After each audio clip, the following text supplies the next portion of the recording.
Happy 40th anniversary of the Transformers the movie.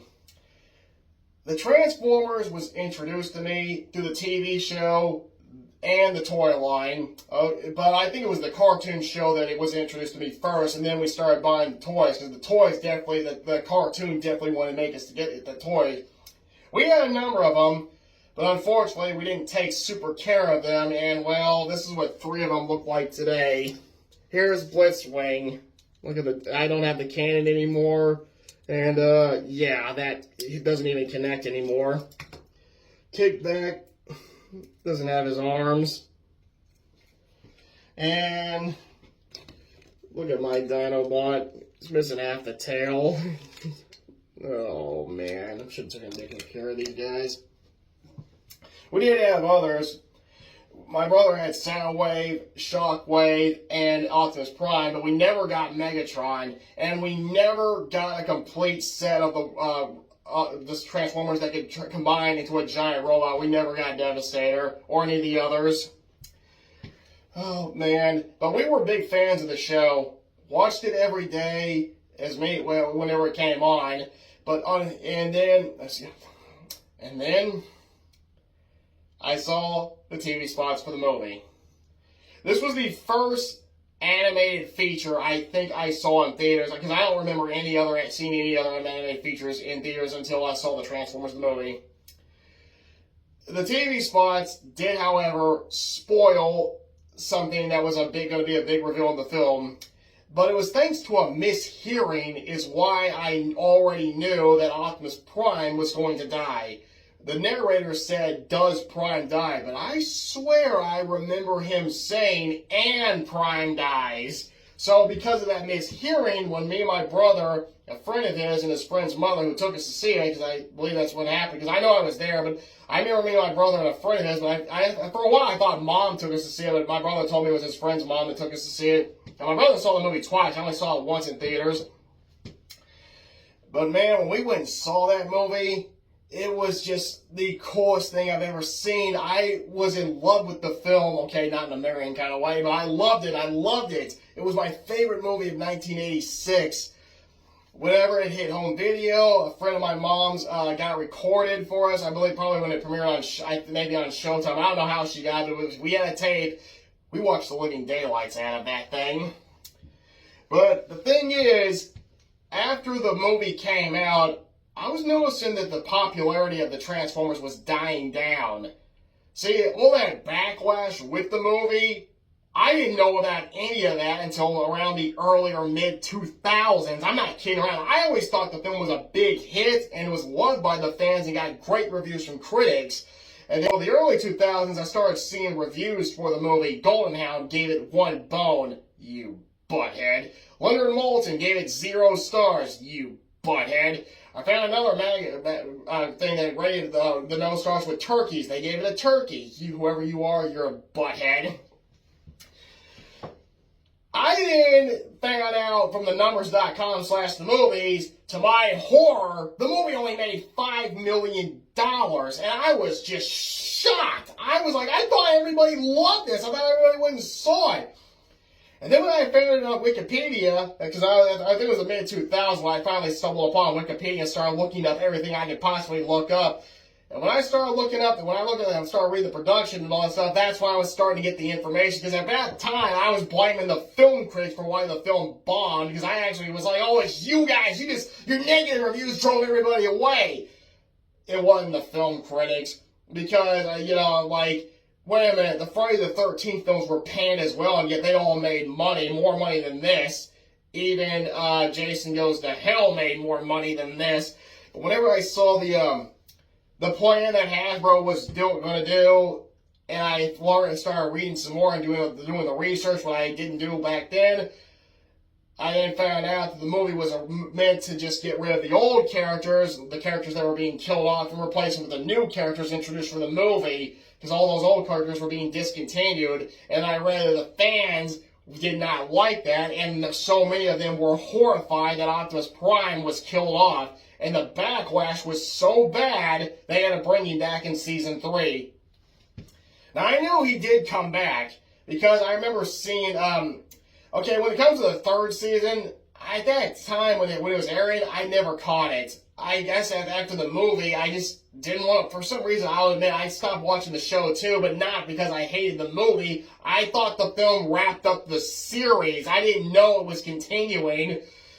And, but I did find out it was, because I did learn about two things about season 2. The only two things I ever heard anyone talk about, that was Rodimus Prime going back to Hot Rod by shrinking down, and Starscream coming back as a ghost. I caught the return of Optimus Prime when I think two friends of mine were watching it when we moved. I don't know if they had a recorder, they were just watching a channel that was still rerunning it.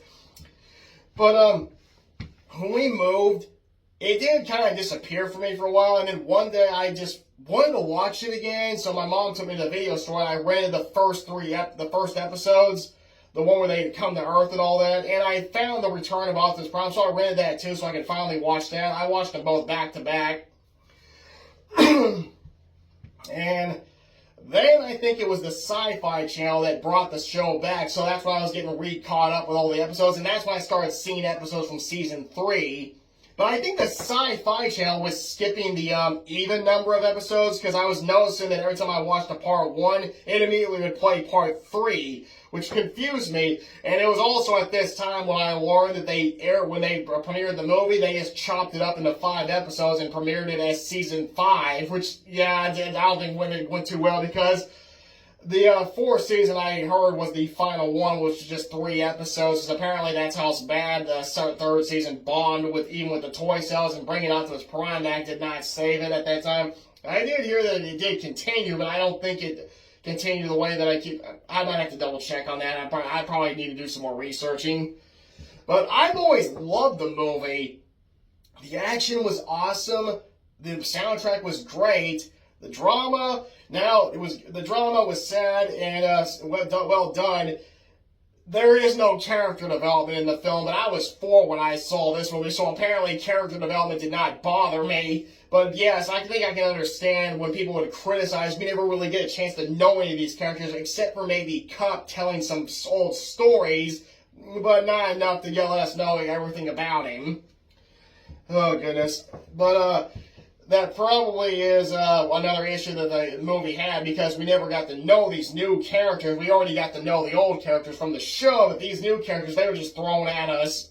So at that time, yeah, I think I can understand why Hot Rod and all of them may not have been liked by fans, but as time went on, they were accepted. It's one of those issues. And, man, I really, did not go for the 3rd season whenever I caught some more episodes when it was on Netflix. I said, you know what, I'm starting to understand why this show was declining, because the 3rd season to me really was not that good. And this made me start wishing the movie was a finale instead of what I thought it was originally.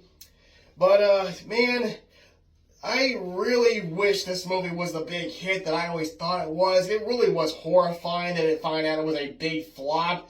And it was like the end of a trilogy of 3 movies that came out side by side that were supposed to be big hits, but ended up being big critical and commercial failures. It was Maximum Overdrive, Howard the Duck, and the Transformers the movie.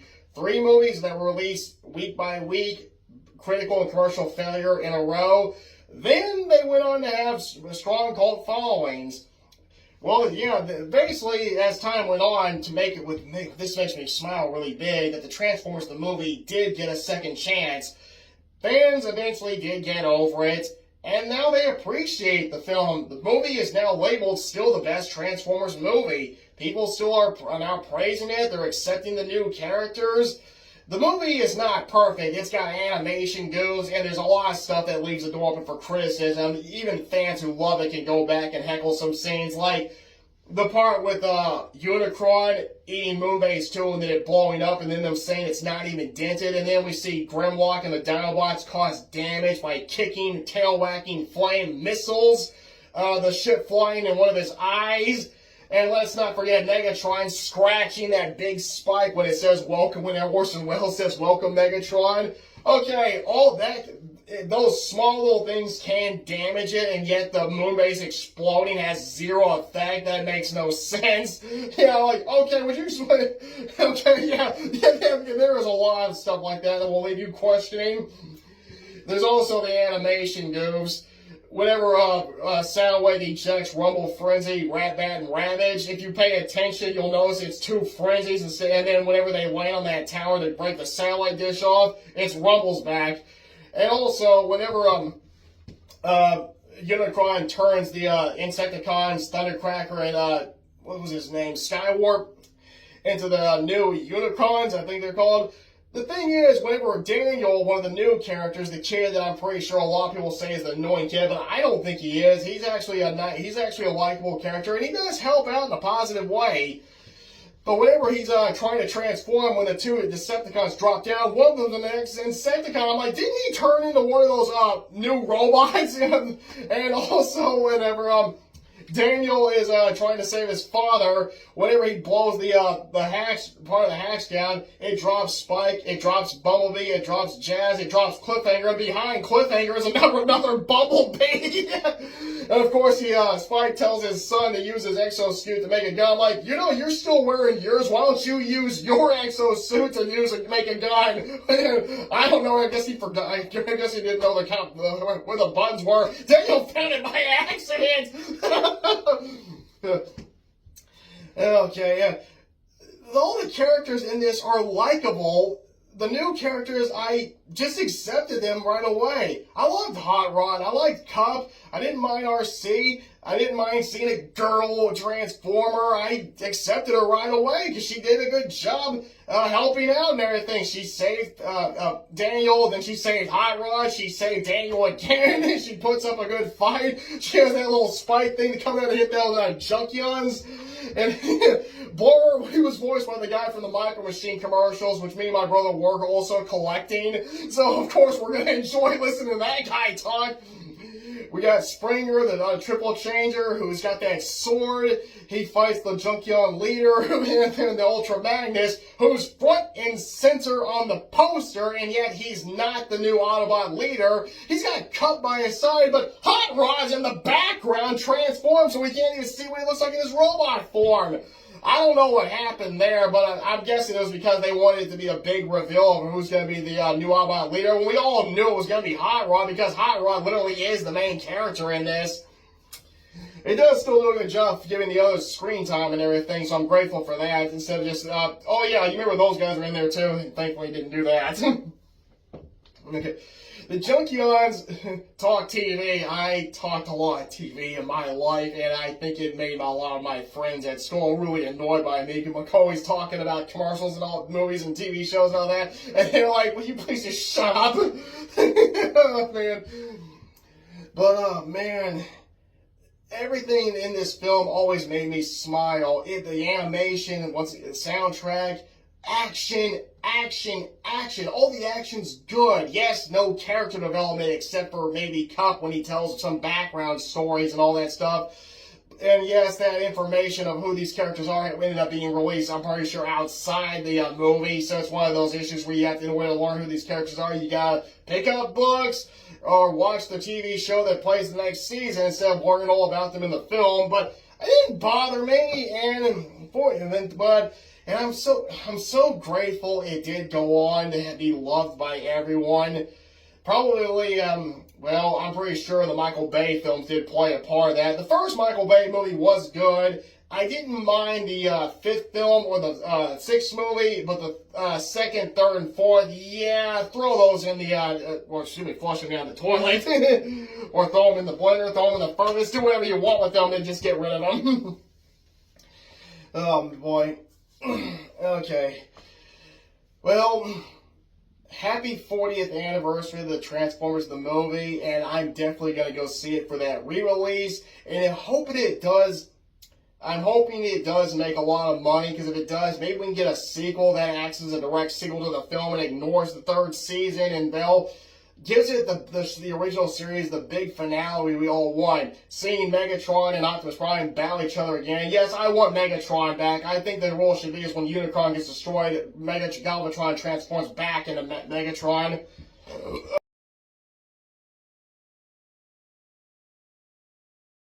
Okay. And if we get that, we can see a big action-packed battle done in up-to-date animation, maybe, with those cool house sequences and all that stuff, like what we saw in Demon Slayer, the Infinity Castle arc, and the Mugen Train, or just a show. Oh boy! But I'm hoping we get that. I don't know if we are gonna get it, but we do get it. That'd be awesome. And thanks for giving us all that movie notes and shit, and all of you who made it. And yes, I know there are the goofs, the criticisms, and another one that I didn't mention is the damage. Autobots get killed really easily, and yet when Optimus Prime is blasting them with that big cannon of his, we see him hit them and fall down, but when we later see him again, they have no damage. Oh yeah, well I guess his thing was set for stun. Whenever he's aiming at Megatron, he goes, Optimus, you might want to turn the stun off first before you get him, and that little gun that Megatron gets damages and kills Optimus Prime. And yes, I know there is that issue with the Autobots. Okay, they're robots. You can fix them.